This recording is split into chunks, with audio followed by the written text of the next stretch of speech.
Hey everyone, thanks for tuning into Test 2 Plus again today. This is episode 5 of 5 on wine, one of our favorite things.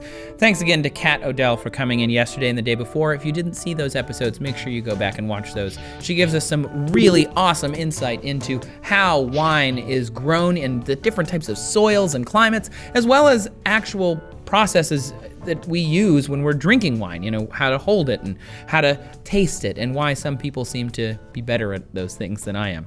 But today's episode, we're going to talk about the wine industry and whether this whole wine culture is baloney at the end of the day. When it comes to eating foods and drinking things, a lot of it has to do with our experiences. We're human after all, right?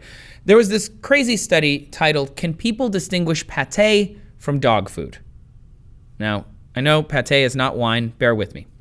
Newman's Own dog food was prepared with a food processor to have the texture and appearance of a liver mousse. Subjects were given 5 unlabeled blended meat products, one of which was Newman's Own prepared dog food. They were all garnished with a little bit of parsley, because, gotta get classy, gotta get that plating on. 72% of subjects ranked the dog food as the worst of the 5 samples in terms of taste. Not surprising, right? 72% of people, when they tried 5 different prepared meats, one of them being dog food, said it tasted bad. But let's flip that. 72%. That means 28% of people, more than a quarter, thought, oh, dog food, that's all right. That's crazy. Only 3 of 18 subjects correctly identified the sample that was the dog food as dog food.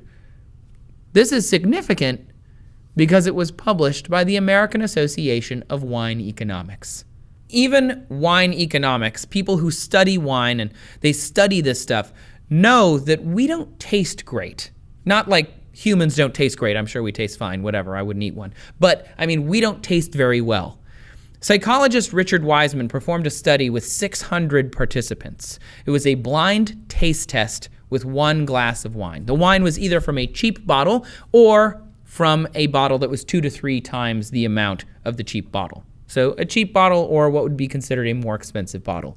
And he asked the participants if they could answer if this is an expensive wine or a cheap wine. And 53% of the time, the people identified the more expensive wine correctly. 53% is basically half and half. It was essentially random. And when specific to Bordeaux, if you told them it was a Bordeaux, 61% of the time, the people chose the cheap wine and thought that that was the more expensive one. Why is actually much more complicated. We're not going to get into that here. But to be clear, people don't know. And part of that comes back to what Kat was saying. You have to try a lot of wines to really understand all these things. It's like if you've only ever had one cheeseburger, that's the best cheeseburger. Doesn't matter how cheap it is. It's the only one you've ever had. If you had 10 cheeseburgers, you're still not going to know as much as somebody who's had 1,000 or 10,000. To be clear, wine price is not indicative of taste. It's not even indicative of quality. There are tons of factors that affect the price of a wine, but the price is the main reason when people are shopping for wine, whether they're going to buy one. The reason people in the wine industry are studying this is because they want to understand as much as anyone else that evidence suggests even the most expensive wines don't taste any better than their cheap wine counterparts. There are wine experts who can tell the difference, but most people can't, right? Judges and experts, they're supposed to know. They're supposed to be able to tell.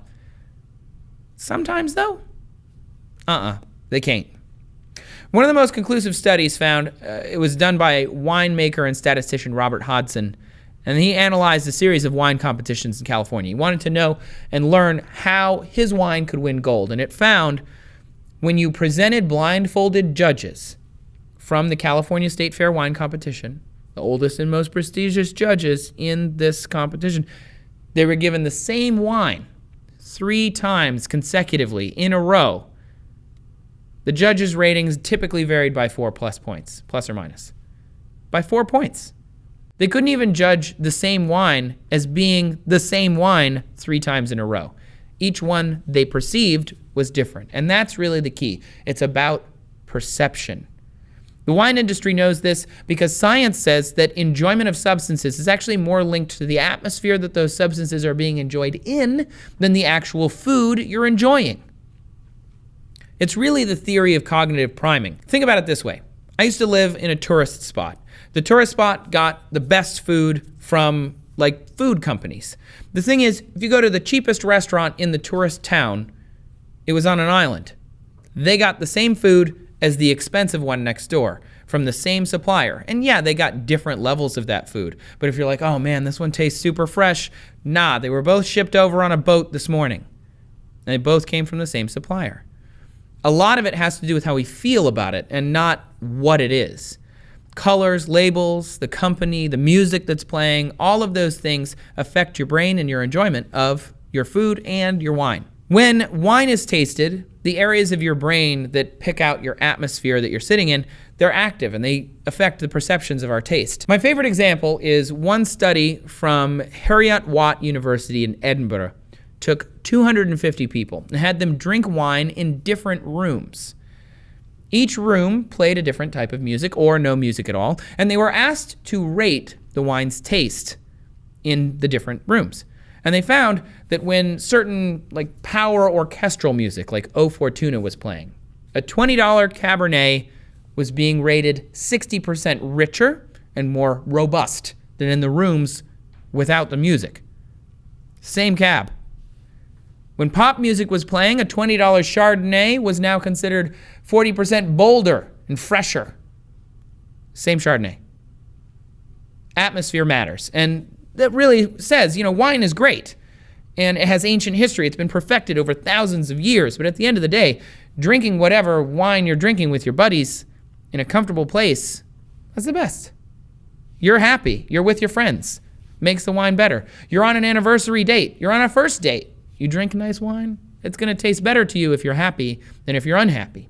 I'm not saying that what Kat was saying yesterday about super tasting and sommeliers is bunk. What I'm saying is for most people, we associate a lot of our flavors with our atmosphere. For someone who's trained to be really good at tasting things, they've taken it away from that. They're trying to grab it back from the atmosphere and really analyze what they're tasting, right?